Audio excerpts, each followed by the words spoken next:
कल्परूपेश्च कृपासिन्धुभ्येव च पतितानां पावनेभ्यो वैष्णवेभ्यो नमो नमः। जय श्री कृष्ण चैतन्य प्रभु नित्यानंद श्री अद्वैत गदाधर शिवासादि गौर भक्त ज्ञान तिमिरान्धस्य ज्ञानञ्जनशलाकया चक्षुरुन्मिलितं येन तस्मै श्रीगुरवे नमः। जय श्री कृष्ण चैतन्य प्रभु नित्यानंद श्री अद्वैत गदाधर शिवासादि गौर भक्त हरे कृष्णा कृष्ण कृष्णा हरे हरे हरे राम राम राम हरे हरे।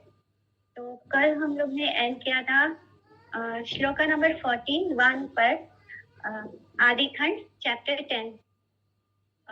उसमें वो श्लोका था कि गोष्ठी करी ताहाई परान विजाराज तेरी स्थानी गौरांगेरा विद्या रसमाज। तो जिस चंडी मंडप में बैठकर श्री गौर हरि अपने पार्टी सहपाठियों के साथ गोष्ठी करते थे, अपना जो ज्ञान है उसको प्रदान कर रहे थे सभी को, तो उस जगह को चंडी मंडप कहा गया है, जो कि मुकुंद संजय नवद्वीपवासी पुरुषोत्तम संजय के पिता उनके ही विस्तृत चंडी मंडप ग्रह में। तो इस तरह ये मुकुंद संजय का चंडी मंडप था, उनके घर का चंडी मंडप था। चंडी मंडप क्या होता है? चंडी मतलब जो बंगाल में रहते हैं, तो उनके घर में कुछ एक घर के बाहरी ओर ढोल दुर्गा उत्सव या चंडी पाठ पूजा आदि होता है, तो वहाँ पे एक स्थान होता है जहाँ पे वो लोग एक ऐसे घर के बाहर में एक जगह ऐसे रखते हैं जिसको वो चंडी मंडप कहते हैं, जहाँ पर वो चंडी या दुर्गा की पूजा वगैरह करते हैं, या फिर कोई मेहमान वगैरह भी आते हैं तो उस जगह पर उनको बिठाते हैं।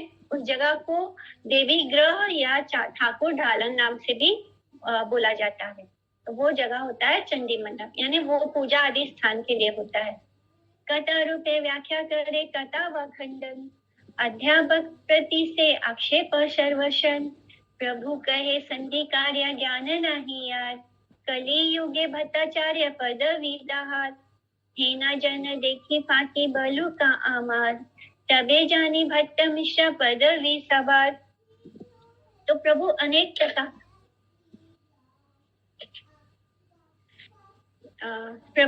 अनेक प्रकार से व्याख्या करके उसका खंडन करते और अध्यापकों के प्रति सदा ही तिरस्कार करते हुए कहते हैं कि संधि ज्ञानहीन व्यक्तियों को भी कलयुग में भट्टाचार्य पदवी मिल जाती है। देखिए ऐसा कौन व्यक्ति है जो मेरी फकीका का उत्तर दे सके? यदि दे सके तो मैं उसकी भट्टाचार्य व मिश्र पदवी सही समझूंगा। तो बोल रहे हैं, गौर हरि बोलते हैं कि ये जो प्रभु लोग बड़े अनेक प्रकार से व्याख्या करते हैं और फिर उनको इतना नॉलेज भी नहीं होता है। संधि ज्ञानहीन व्यक्ति यानी उनको सिंपल चीजों का, ग्रामर का भी नॉलेज नहीं होता है, लेकिन इस कलयुग में कैसा है कि उनको भी भट्टाचार्य की पदवी मिल जाती है। तो मैं देखना चाहता हूँ कि कौन है जो मेरी फकीका का उत्तर दे सकता है। अगर वो उत्तर दे पाए तो ही मैं समझूंगा कि उसको जो भट्टाचार्य या मिश्र की पदवी ग्रांट की गई है वो सही है। शिशु शास्त्र व्याकरण का प्राथमिक पाठ संधिकरण में जरा सा भी प्रवेश न करके ही, अर्थात नितांत अनभिज्ञ होने पर भी भट्टाचार्य या न्याय मीमांसा आदि या श्रुति शास्त्र में महापंडित, भट्टाचार्य का मतलब होता है जो न्याय मीमांसा आदि या श्रुति शास्त्र में जो बहुत ही ज्ञानी हो, पंडित हो, उसको ही भट्टाचार्य की उपाधि दी जाती है असल में। किंतु कलयुग में क्या होता है? कलयुग में कोई ग्रामर में जो संधि होता है, जो कंजक्शन होते हैं, उसको भी नहीं जानता है, वो भी भट्टाचार्य बन के बैठ गया है। तो इस तरह गौर हरि बता रहे हैं कि कलयुग में तो किसी को संधि नहीं आती है, वो भी भट्टाचार्य की उपाधि लेके बैठा है। अगर मैंने जो फकीका कर रहा हूँ उसका उत्तर आप दे सकते हैं तो ही मैं मानूंगा कि आपको जो भट्टाचार्य की उपाधि है आपकी वो सही है। ए माता वैकुंठ नायक विद्या से क्रीड़ा करे चीनीते न पारे को न दासे। तो इस प्रकार श्री वैकुंठ नायक प्रभु विद्या रस में क्रीड़ा कर रहे थे, परंतु कोई दास भी उनको पहचान नहीं पा रहा था। जो उनके क्लोज दास थे, यानी जैसे कि मुरारी गुप्ता, ये कौन है? ये तो शिव जी हैं, उनका ही अवतार है। तो भी यानी रुद्र अवतार है। तब भी मुरारी गुप्ता जो है वो हनुमान जी रुद्र अवतारी है, तो वो मुरारी गुप्ता हनुमान जी के अवतार है, लेकिन फिर भी उनके दास होने के बावजूद वो गौर हरि को नहीं पहचान पाते। तो इस तरह जो गौर हरि है वो क्रीड़ा कर रहे हैं, खेल कर रहे हैं, लेकिन कोई भी उनका जो दास भी है, जो निर्जन है, वो भी उनको, उनकी इस लीला को नहीं पहचान पा रहा है।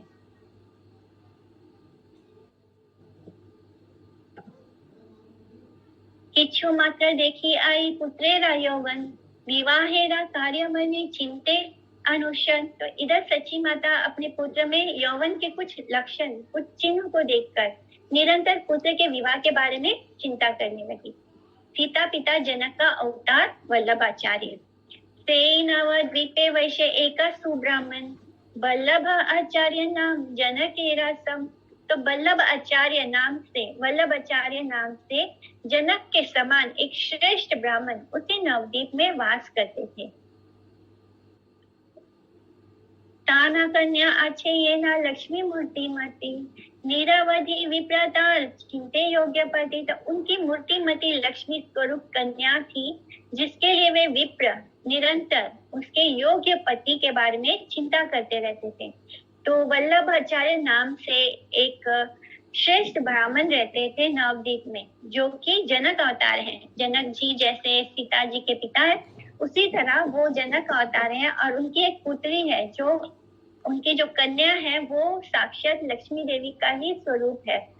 तो वो हमेशा, वो जो ब्राह्मण है वल्लभाचार्य, वो हमेशा अपनी पुत्री के लिए एक योग्य पति की चिंता करते रहते थे। दैवे लक्ष्मी एका दिन गेला गंगा स्नाने, गौरचंद्र हे नाही समय से खाने। निजा लक्ष्मी चिनी यहाँ श्रिया गौरचंद्र, लक्ष्मी ओ वंदिला मने प्रभु पद द्वंद। हेना मते दोहे चिनी दोहे घरे गेला, के भूजिते पारे गौर सुंदर राखेला। तो देव योग से एक दिन लक्ष्मी देवी गंगा स्नान को गई, और उसी समय गौरचंद्र भी वहां उपस्थित थे। अपनी लक्ष्मी को पहचान कर प्रभु गौरचंद्र हंसे। उधर लक्ष्मी देवी ने भी मन ही मन अपने प्रभु के युगल चरणों की वंदना की। इस प्रकार दोनों ही एक दूसरे को पहचान कर अपने अपने घरों में चले गए। श्री गौर सुंदर की लीला को कौन समझ सकता है? तो इधर लक्ष्मी देवी ने गौर हरि को पहचान लिया, और गौर हरि ने लक्ष्मी देवी को पहचान लिया, और इस लीला को कोई और नहीं समझ सकता, क्योंकि ये गौर सुंदर की लीला है। वो क्या कर रहे हैं वही जानते हैं। ईश्वर इच्छाए विप्र वन मालिना, से दिन गेलाते हो सची देवी स्थान। तो ईश्वर की इच्छा से उसी दिन वनमाली नाम से एक घटक विप्र सची देवी के घर के पास जाते हैं, उनके घर जाते हैं। सची को घटक का प्रणाम और घटक को सची का समादर। नमस्कारी आई रे बसिला द्विजावर, आसन दिले न आई करी या आदर। तो सची माता को नमस्कार कर द्विजवर उनके सादर प्रदत्त आसन पर बैठ गए, और आई रे बोले न तब तबे वनमाली आचार्य, पुत्र विवाह हेरा कोई ने नाचिन दाह कार्य। तब वनमाली आचार्य ने सची देवी से कहा, अपने पुत्र के विवाह के लिए विचार क्यों नहीं करती हो? तो वनमाली घटक गौर गणोदेश दीपिका में 49 श्लोक में, विश्वामित्रो अपि घटका श्री रामोद वाहक कर्मणि, रुक्मिण्यो प्रेषितो विप्रो यस्तु श्री केशवम प्रति सोप्यम वनमाली यद कर्मणाचार्यतम गता। तो जैसे रुक्मणी ने एक ब्राह्मण के द्वारा श्री कृष्ण को पत्र भेजा था कि वो आकर उनका अपहरण कर ले, उनको वहां से ले जाए, तो ये वही ब्राह्मण है जो आते हैं इन दोनों का अब गौर हरि और लक्ष्मी देवी का मिलन कराने के लिए। तो वल्लभाचार्य कुले शिले सदाचारे, निर्दोषे वैशे नव द्वीपे राभीतरे। तो नवद्वीप में निवास करने वाले वल्लभाचार्य कुलशील और सदाचार में निर्दोष सज्जन है, यानी वो बहुत ही अच्छे ब्राह्मण है। ताना कन्या लक्ष्मी प्राय रूपे शीले माने, से संबंध कर यदि इच्छा है मने। तो उनकी जो कन्या रूप शील एवं गुण में लक्ष्मी के समान है। यदि आपके मन में इच्छा हो तो यह संबंध कर दो। तो इस तरह वो बता रहे हैं, जो वनमाली आए हैं सची देवी से मिलने, तो अब वो वल्लभाचार्य के बारे में बता रहे हैं कि उनकी एक कन्या है जो बहुत ही रूपवान है, शीलवान है, गुणवान है और बिल्कुल साक्षात लक्ष्मी के समान है। अगर सच्ची माता की इच्छा हो तो ये संबंध कर लो। निमाई का शास्त्र अनुशीलन बताकर सची द्वारा अपना अभिप्राय ज्ञापन। तो सच्ची माता अपने मन की बात बताती है कि आई बोले पितृहीना बालक अमर, जीव का पढ़ू का आगे तबे कार्य आर। तो माता ने कहा कि मेरा बालक पितृहीन है, उसके पिता नहीं है, पहले उसे जीने एवं पढ़ने दो, बाद में दूसरे काम के बारे में सोचेंगे। मतलब अभी बहुत मुश्किल से वो दोनों का घर मतलब संभला है। जैसे ही जगन्नाथ मिश्रा चले जाते हैं अचानक एक दिन, तो उनकी मानसिक स्थिति भी कुछ अलग होती है और फिर धीरे धीरे करके वो संभल रहे हैं मेंटली अपने आप को। तो वही बात बोलती है सच्ची माता कि मेरा बेटा जो है वो पितृहीन है, पिता नहीं है उसके, उसे थोड़ा जीने दो, यानी वो थोड़ा मानसिक रूप से संभल जाए, उसे पढ़ने दो, थोड़ा स्टेबल हो जाए, फिर बाकी और काम के बारे में बाद में सोचेंगे। सची की कथा अभिप्रेत न होने पर अप्रसन्न मन से वनमाली का प्रस्थान। तो आई कथा विप्र रस न पाइया, चली लेना विप्रा की छू दुखी ताहैया। तो विप्र सच्ची माता की बात में कोई रस ना पाकर कुछ दुखित मन से वापस चल पड़े। मैंने जो वनमाली है उनको पूरा यकीन था कि सच्ची माता तैयार हो जाएगी तुरंत, लेकिन जब सच्ची माता ऐसे बोलती है तो उसका मन थोड़ा दुखी हो जाता है और फिर वो दुखी मन से बाहर निकल पड़ता है।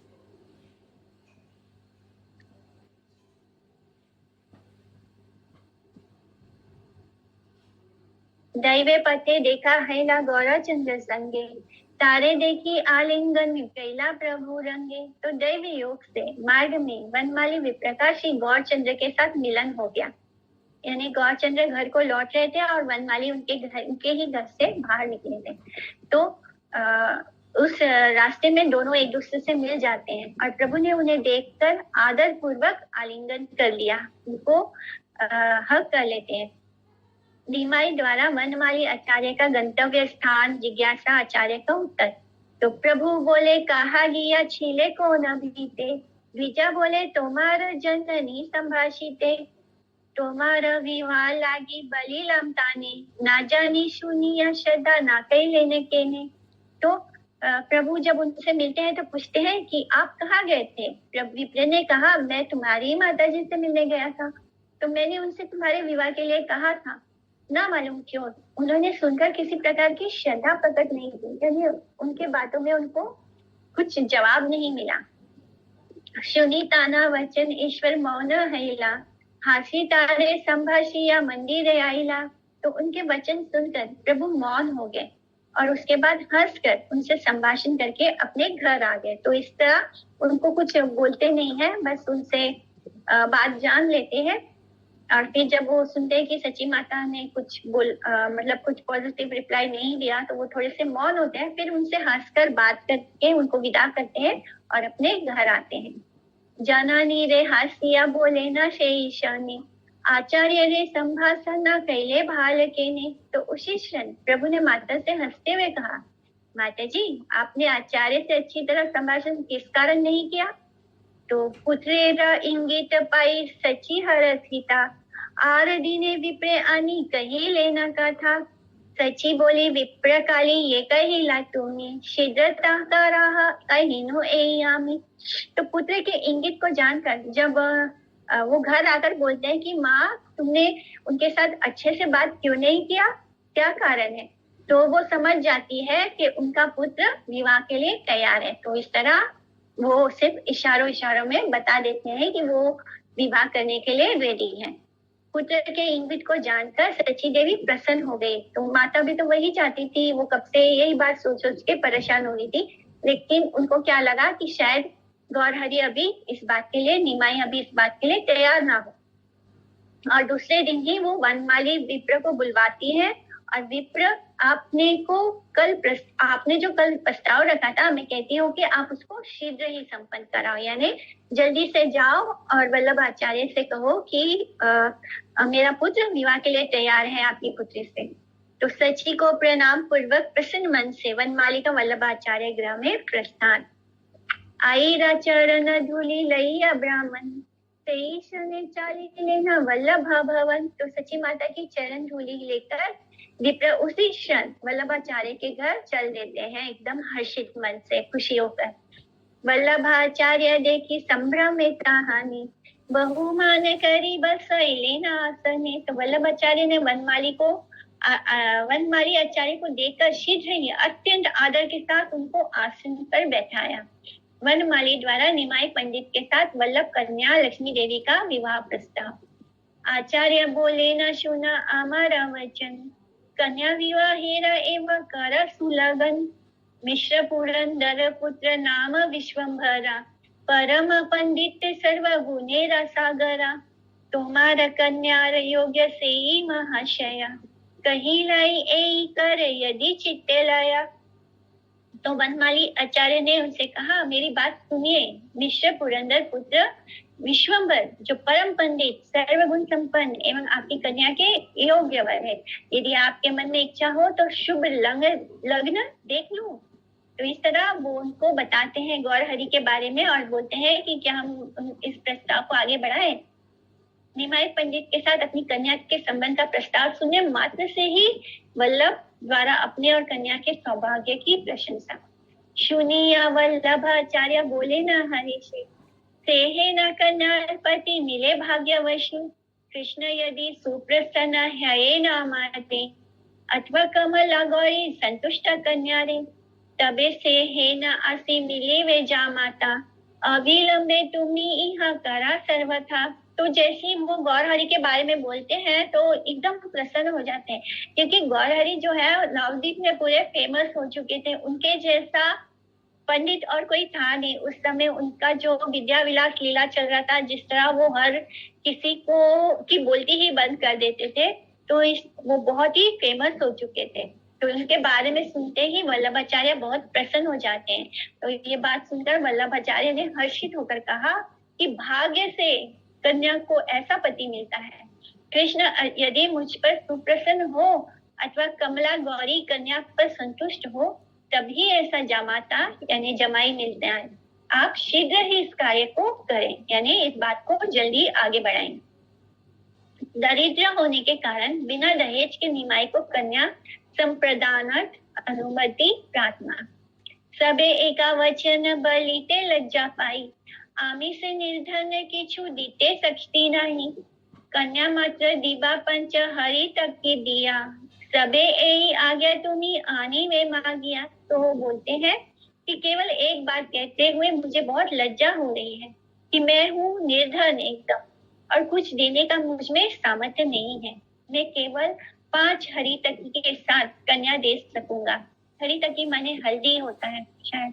तो बोलते हैं कि मैं बस 5 हरितकी के साथ कन्या दे सकूंगा, बस ये आप सम्मति ले आओ। अगर वो लोग इस बात के लिए तैयार हैं कि हम दहेज नहीं दे सकते, हम निर्धन हैं, तो आप बस ये आज्ञा उनसे ले आओ कि वो तैयार है कि नहीं विवाह के लिए। वनमाली का हर्ष से सची गृह में आगमन। वल्लभ मिश्रेरा वाक्य सुनिया आचार्य, संतोषे आईला सिद्धि करी सर्व कार्य। तो वल्लभ आचार्य की बात सुनकर वनमाली आचार्य सब कार्य सिद्ध करके संतुष्ट होकर सची माता के घर आ गए। माने वहां से तो अब उनको कुछ प्रॉब्लम नहीं है। वल्लभ आचार्य तो रेडी है अपनी पुत्र कन्या की विवाह के लिए। सची माता को वल्लभ कन्या के साथ पुत्र के विवाहार्थ उद्योग करने का अनुरोध। सिद्धि कथा आसिया कहिला आई स्थाने, सफल हैला कार्य करा सुवर्षने। तो आकर सची माता को कार्य सिद्धि की बात सुनाई और कहा कि कार्य सफल हो गया, अब शुभ क्षण में पुत्र के विवाह का आयोजन करो। यानी उन्हें वहां से भी अनुमति मिल गई है। विवाह संबंध श्रवण से बंधु बांधवों का हर्ष से उद्योग।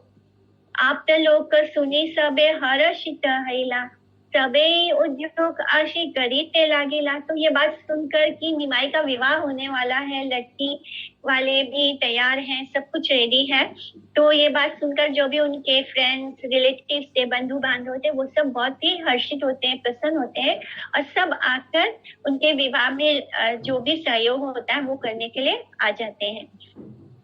शुभ दिन में आदिवास के समय गीत वाद्य होता है, यानी जैसे कोई भी शुभ चीज होने वाला होता है तो उसके एक दिन पहले उसकी जो तैयारी होती है उसको आदिवास दिन बोला जाता है। तो आदिवास लग्न करी लेना शुभ दिन, नृत्य गीत नाना वाद्य वाय नाटगने। तो शुभ दिन, शुभ लग्न में आदिवास नृत्य किया, यानी आदिवास जो फंक्शन है वो हुआ, जिसमें नटगण अनेक प्रकार के नृत्य गीत करते हुए वाद्य बजाने लगे। आदिवास लग्न किसी शुभ कार्य के पूर्ववर्ती संकल्प दिवस में गंधमाल्य आदि द्वारा संस्कार को आदिवास कहते हैं। यानी जब कोई कार्य करना होता है, जब कोई शुभ कार्य करना होता है, तो अगर कल हमें नवद्वीप परिक्रमा कल स्टार्ट करना है, तो हम आज क्या करेंगे, आज उसके लिए संकल्प करेंगे, तो वो होता है आदिवास, यानी उस शुभ कार्य को करने के पहले उस कार्य को करने का संकल्प लेना। तो इसी तरह अब कल विवाह होने वाला है, तो उसके एक दिन पहले वो आदिवास कार्य संपन्न हुआ। चतुर्थी के द्विजागण करे वेद ध्वनि, मध्य चंद्र समा बसी लेना द्विजामणि। तो चारों ओर ब्राह्मण वेद ध्वनि करने लगे और उनके मध्य में विराजित द्विजामणि विश्वंभर चंद्रमा के समान शोभित हो रहे हैं। इस तरह गृह सूत्रोक्त किया और संस्कार में वेद मंत्र गाए जाते हैं और उद्वा अष्ट चत्वा वरिष्ठता षोडशा या 10 संस्कारों के अंतर्भुक्त एक प्रकार का संस्कार किया गया। तो इस तरह उनका संस्कार संपन्न हुआ और सारे ब्राह्मणों ने वेदों का पाठ किया। ईश्वरेरा गंधमाल्या दिया शुभ शनि, आदिवास कर लेना आपता विप्रगणे।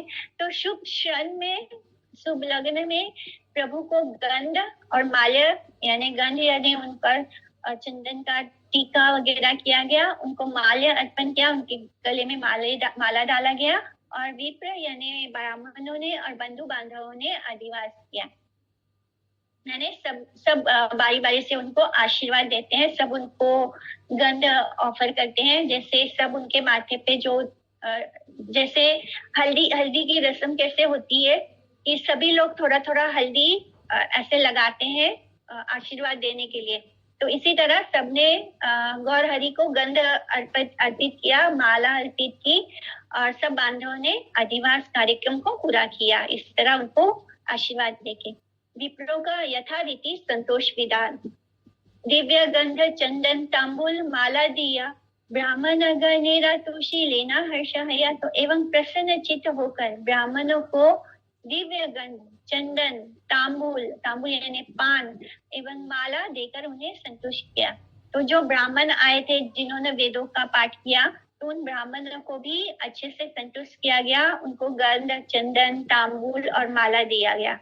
वल्लभ आचार्य द्वारा भावी जामाता का मांगल्य संपादन। वल्लभ आचार्य आशी यथाविधि रूपे आदिवास कराया गेले न कौतुके। तो वल्लभ आचार्य ने आकर आनंद से आदिवास कराया और प्रसन्नचित होकर घर चले गए। तो जो लड़की के पिता है वो भी आते हैं आदिवास कार्य में और इस तरह उन्होंने भी आदिवास कार्य को पूरा संपन्न करवा के वो बहुत ही खुशी खुशी अपने घर चले गए। दूसरे दिन प्रात निमाई का यथारीति स्नान तर्पण।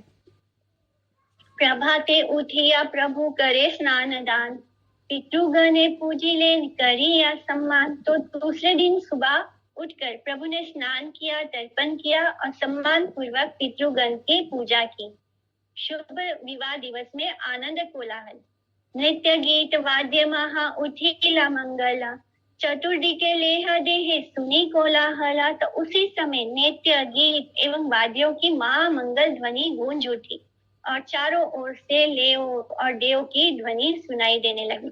जैसे शादी के घर में कैसे होता है, जिस दिन विवाह होता है तो उस दिन हर कोई बिजी होता है, हर जगह गाना भी हो रहा होता है, बजाना भी हो रहा होता है, मंगल ध्वनि गूंज रही होती है और सभी लोग लाओ लेओ और दो ऐसी ध्वनि सुनाई देने लगी, यानी काम में सब बिजी हो जाते हैं। शुभ कार्य में साध्वी साधवों और बंधो विप्रो का आगमन। कटा व लीला अति पतिव्रता गणा, कटे का व इष्ट मित्र ब्राह्मण सज्जन, तथा कितनी ही पतिव्रता स्त्रियां और इष्ट मित्र सज्जन ब्राह्मण आकर मिले। तो जितने भी जान पहचान वाले थे, जितने भी स्त्रियां थी, जो मित्र थे, जो सज्जन थे, जो ब्राह्मण थे, वो सभी आते हैं। सच्ची द्वारा सद्भाव या यथारीति पूजन। खाई कला सिंदूर तांबूल तैला दिया, श्री गणेरा आई तुशी लेना हर्ष हया। तो सच्ची माता ने प्रसन्न होकर खील, केला, सिंदूर, तांबूल, तेल सब देकर स्त्रियों को संतोष विधान किया। तो जो नियम होते हैं उसको उन्होंने फॉलो किया।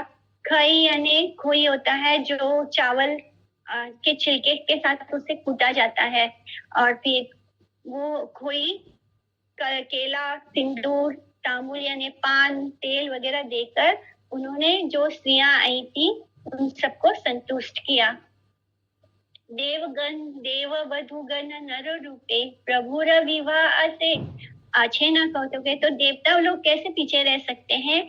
आज तो गौर हरि का विवाह होने वाला है, तो देवता भी वहाँ पीछे नहीं रहे, वो भी आम मानव का स्वरूप धर के वहाँ आ जाते हैं। देवता एवं देव वधु यानी देवता और देवियां जो उनकी वाइफ है, वो नर नारी का रूप धारण करके आनंद सहित प्रभु के विवाह में सम्मिलित हो गए। वल्लभ आचार्य मध्य विधि क्रमे करी लेन देव पितृ कार्य हर्ष मने। तो वल्लभ आचार्य ने भी इस प्रकार यथा विधि देव पितृ पूजा कार्य को हर्ष पूर्वक संपन्न किया। तो वहां पर वल्लभ आचार्य भी जो रीति नियम है, देवताओं को, पितरों को जो संतुष्ट किया जाता है, उनको बुलाया जाता है। विवाह जब करना होता है तो वैदिक रस्म में देवताओं को बुलाया जाता है, पितरों को बुलाया जाता है, ताकि वो भी आकर आशीर्वाद दे। तो इस तरह वो जो भी विधि है उसको उन्होंने संपन्न किया। शुभ क्षण में निमाई की वल्लभ गृह में यात्रा और आगमन। तबे प्रभु सुबह शने गोधूली समय यात्रा करी आई लेना मिश्रा आलय। तो तब प्रभु शुभ क्षण गोधूली के समय यात्रा करके वल्लभ आचार्य के घर आ गए।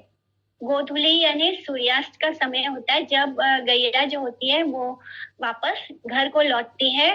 पूरे दिन वो घास चरने जाती है और शाम के वक्त जब वापस लौटती है, तो जब वो वापस लौटती है तो वो बहुत जल्दी चलते हैं, और उस समय जो उनके चरणों से धूल उड़ता है तो उस धूल को बोलते हैं गोधूली।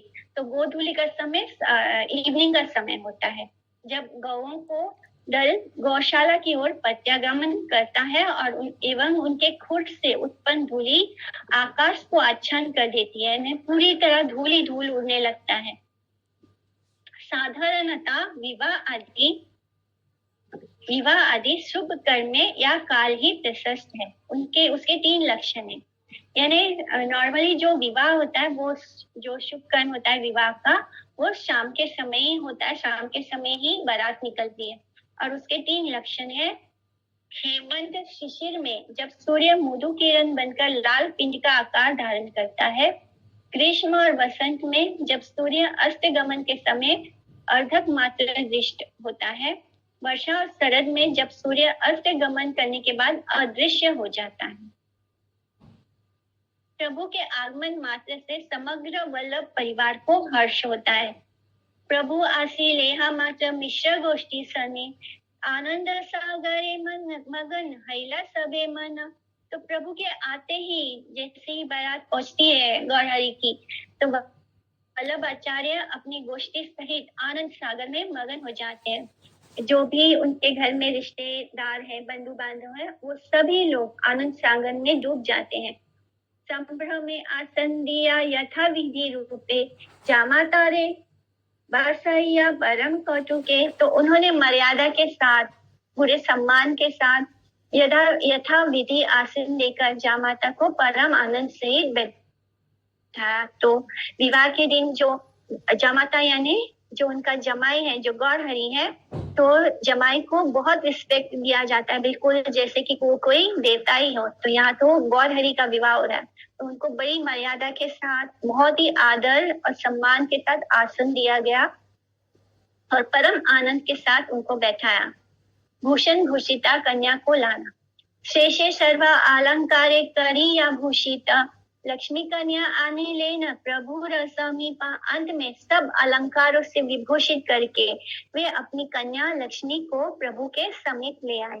हरि ध्वनि के साथ लक्ष्मी को उठाकर लाना, तो जैसे बंगालीज में स्त्रियों को उठा के लेकर आते हैं विवाह मंडप में, तो उसी तरह लक्ष्मी जी को जो है उनको लेकर आते हैं। हरि ध्वनि सर्वलोके लागी ला करिता, तुली लेना सभे लक्ष्मी रेपी जीवी हरिता।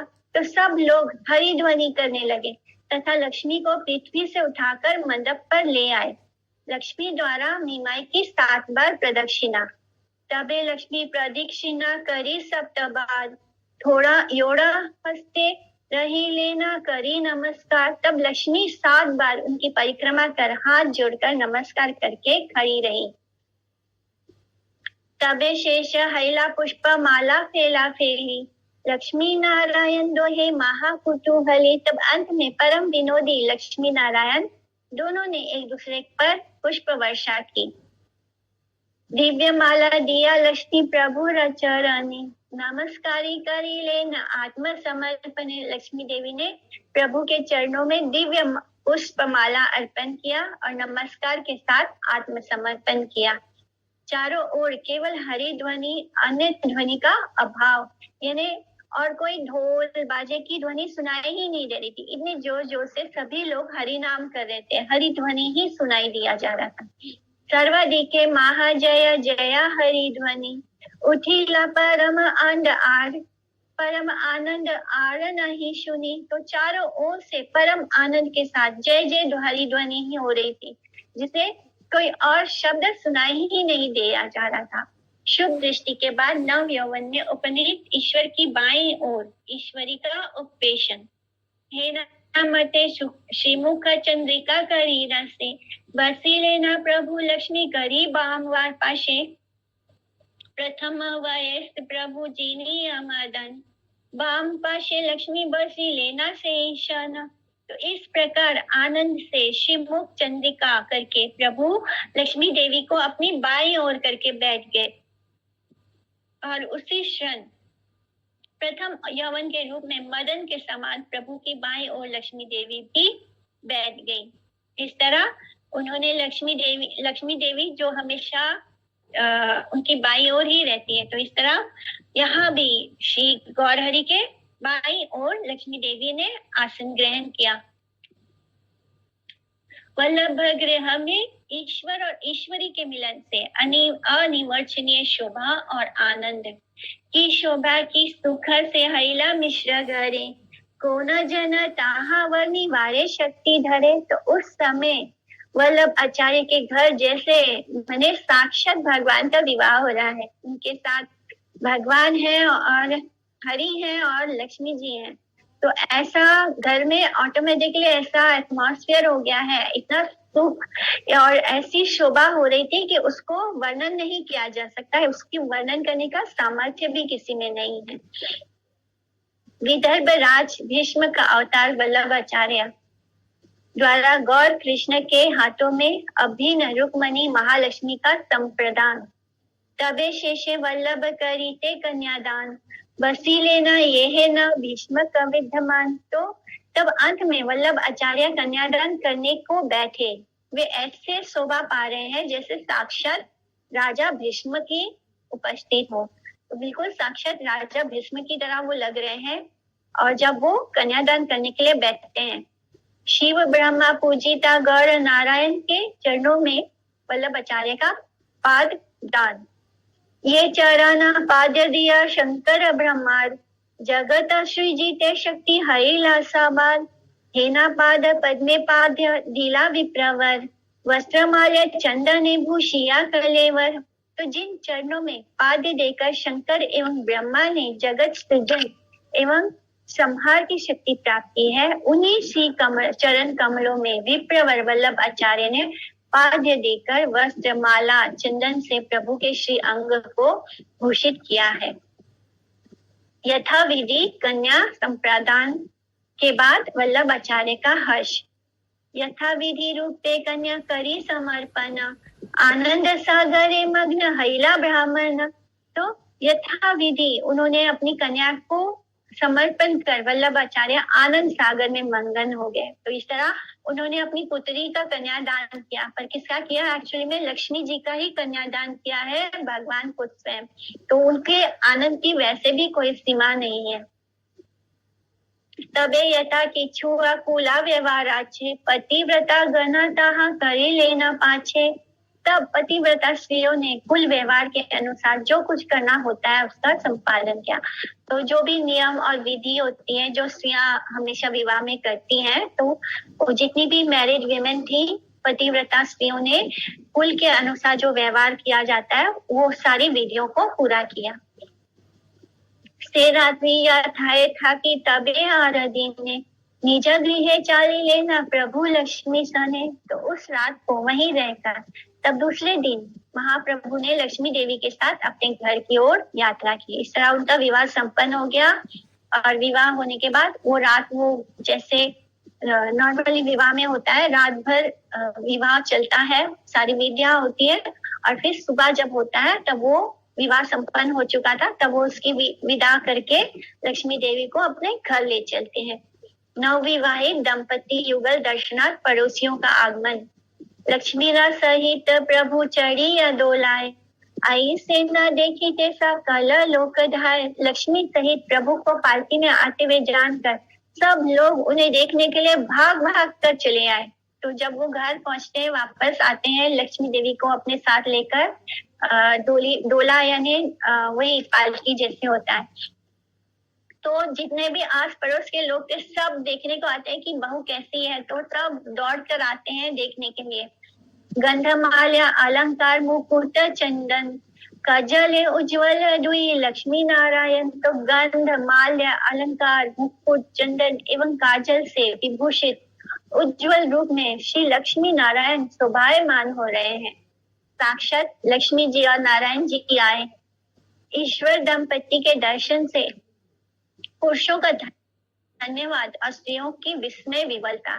तो भले ही उनको ये नहीं पता कि ये लक्ष्मी जी है, ये साक्षात हरि है, लेकिन भगवान है। और भगवान का जो भगवान जो होते हैं वो उनका तो बॉडी भी मटेरियल नहीं होता, हमारी तरह स्थूल शरीर नहीं होता, उनका सूक्ष्म शरीर नहीं होता, उनका बॉडी भी स्पिरिचुअल होता है। तो उनका प्रेजेंस अपने आप में माने अद्भुत होता है। और यहाँ पर उनकी शक्ति जो है वो उनके साथ है। तो वो जो सब लोग फील कर रहे हैं वो एकदम ही अद्भुत है। सर्वलोक देखी मात्र धन्य धन्य बोले, विशेष श्री गण अति पढ़ी ले न भोले।